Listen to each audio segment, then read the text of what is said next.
Ингээд бүгдээрээ 7 ба 253-ын үржүүрийг олъё. Яг өмнөх хичээлтэй адилхан. Хажуу талд нь ахиж бичнэ.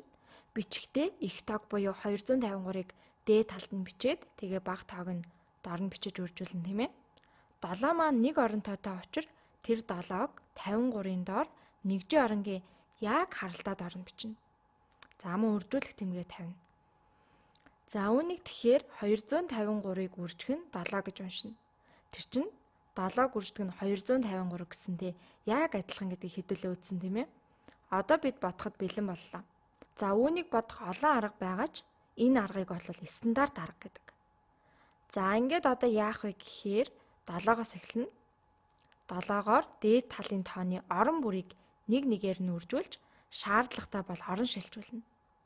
За хамгийн түрүүнд 7-г үрждэг нь 3 гэдгээс эхэлнэ. 7-г 3-аар үржүүлэхээр 21 байдаг тийм ээ. За алив бүгдээрээ энчээ бичээдх юм. 7-г үржих нь 3 тэнцүү 21.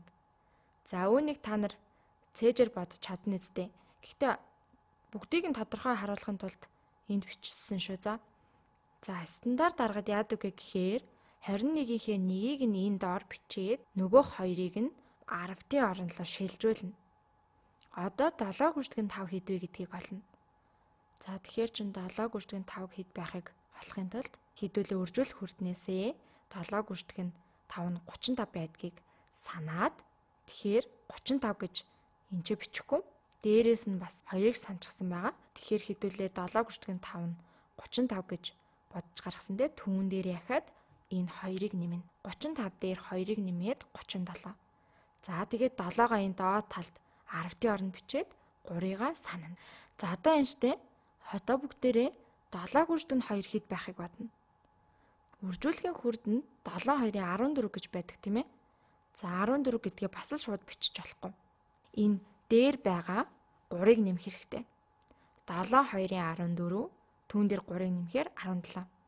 За харин одоо бол 17 гэдгээ шууд бичиж болно. Яагаад гэх юм бол 2 маань бидний үржүүлж бодох сүүлийн тоо шүү дээ. За манай хариу ингээд гараад ирлээ. 7-ог 253-аар үржүүлэхээр 1771 байна.